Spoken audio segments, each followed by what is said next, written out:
suratul mulki e dettego suratu tabaraka makkiyatun ko makkangol cippina bisimillahi rahmani rahim. no jeeya e ɓura maggol an abi hurairata an rasulillahi sallah sallam qala inna suratan fi lquran 30 aya shafaat li sahibiha hatta gufira lahu tabaraka alladi biyadihi lmulku. nelaɗo Allah sallah sallam maake hadis ƴettaɗo e aba hurayra suratol hino ka nder qur'an hengol mari ayaje 50 ngol mo jangi ngol hunjike ngol gollitiri ngol tefanay commaggol bi mana hunjiɗo ngol gollitiri on ñande dargal ha o yaafe ɗum hino jeeya ko wiyete kon e nafoore maggol on ka nelaɗo landano to kadi ko ɗum furɗini ɓe ɓaɓe déclare hiɗen andi no jeeya e suratu tabaraka ɓe watti ɗon. bisimillahi rahmani rahim. tabaraka Allah daali mawni teddi alladi o allajo biyadi mum e junngo mum almulku laamu ngu ko howa kanko Allah ala kulli shay'in dow kala hunde gadi ɗum ko wawɗum. alladi o allajo halagal mawta taguɗo mayde nden wal hayata e gurdanɗal liyabluwakum fi o jarri bon o ndaara ayyukum ko homboye mo asana ɓurata moƴƴinde amalan golle wo wal azizu kanko ni tedduɗo algafuru yafotoɗo. alladi o allajo halaga taguɗo saba samawati kammuli jeeɗiɗi tibagan hippodirɗi ma tara ayyata few fi kalqi rahmani e nder tagu Allah ngu min tafatun immorde ka ɓurdi immorde ka waɗi ɓuro ƴoƴo ka fotoni ka pergol woni ayyata farji rutto albasara guite maɗe moƴƴa laƴƴu guite moƴƴa ƴawnira jippere haltara taw sa yiya min fotorin immorde ceekol ka seeki ma ka ɓurdi ayyata ya ahi to marji albasara rekki rutta guite maɗen kadi karrata en laabi ɗiɗi naɓa artira ka leyɗe ka kammul e ka leɗɗe yan qalibu ilayka ruttoto arta e ma albasara guite ɗen haasiyan hara ko ɗe taƴiɗe e yi'ugol bimana ka ella woni tawa ɗe yiyal ka ella no hoora kanje hasirun koɗe taƴiɗe haasi an bimana hara koɗe yewɗe koɗe découragé ɗe e yi'ugol ko ella woni hara kadi wowa kanje hasirun koɗe taƴiɗe bimana wala kadi zayyanna sama adduniya Allah dal gonɗi min cuɗiri asama hikkiɗo aduna on ɗo mimo soabiha pitillaji koode wa jaalnaha min waɗi ɗe rujuma raɗorɗe lishayatin cheytanuji ɗin en jangino fimum en finsiti ka suratu safati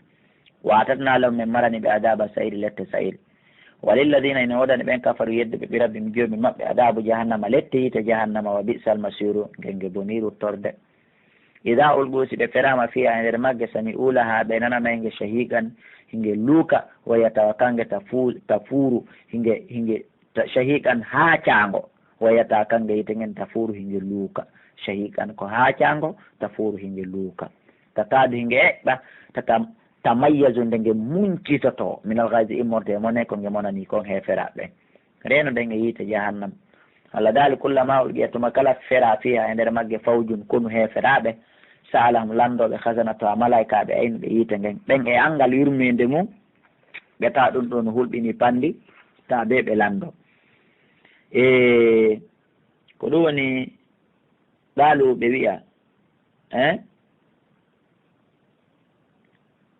salam landoɓe hasanatu a malaikaɓe yiite ngen ɓen alam yatikum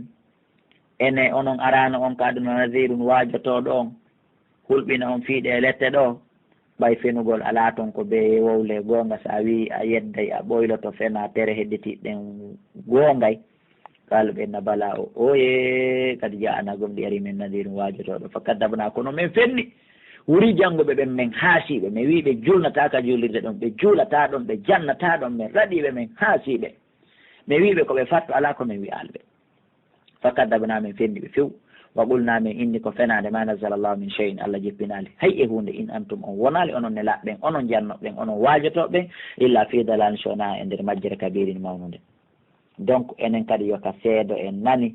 anden no jogoren jannguɓe ɓen anden no jogoren karamakoɓe enen wuuri daala ene laɓɓen kono en wuuridi e ronuɓe ɓen ne laɓɓen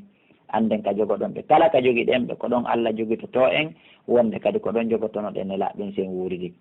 wa gaaluɓe en nanon joni mone min sugol fewndo laawi law kunna ara men laadino asma'u men nanuno ko ɓe woni men woldu ka ownagel ma men watti haqqille e mum ma kunna men lattano ko fi asabi sayri e nder yimɓe yite ndaare perdi ndaare nise fatara fo Allah daali ɓe qirritoɓe dambi bakkatuji maɓɓe ɗin kono nafata fasuhuqan halkare woɗanili asabi sayri wonande yimɓe sayri inna alladina anduno ɓen ko ɗum woni yakshawna rabbahum hulɓe joomi maɓɓe pil gaybe ka wirni lahum no waɗano ɓe magfiratun yaafuye wajurun e joddi kabirun mawnude wa sirru si ɗon faala suuɗe gawlakum konnguɗi mon ɗi yo a wiiji harubi si ma si ɗon faala feññine fono fotana Allah innahu no Allah alimun ko annduɗo ɓe date suduri gunduji ɓerɗe ala ya'lamu ene hiɗon sikka anda man halaga oɗo taguɗo, on sikka o anda cuundi e gunduji ko wona moltede huwe, on sikka o anda himo andi. wa huwa latif kanko niwi ɗon alkhabiru humpiti ɗon. walladi kanko Allah woni o ja'al lakum al arda waɗan ɗon leydi ndin dalulan ɗeltandi famshu yahe fi manakibiha e nder hoore mayri e seraji mayri on hula hunde wa kulu ñama mi risqi immorde arskaji ko yaltata kon e mayri waylay ko faade ka makko an nushurun ummitangal. a amintum e on hooli man fi samai o wonɗo ka asama ɗum woni Allah an yaksifa bikum al arda wonde o mutinta e nder ndi leydi si ɗum yeddudemo on hooli ɗum fayda yata leydi ndin tamuru hindi yittodira e mon hindi yiilo mo wawi wadde ɗum awa. am amintum ka on hooli man fi samai on ɗo ka asama an yursila alaykum nde wurtata e hoore mon hasiban wifaynu ndu wifa on ndu ruyna on ndu lanna fima on fa so talamuna aray an ɗon kayfa nadiri kono noon batte waaju angu mo yeddingu aray an ɗon ko kamba walla kadi kaddaba alladina gomɗi fenniɓe min kabilin aɗitiɓe ɓe fa kayfa kana kono laatono nakkiri lette hande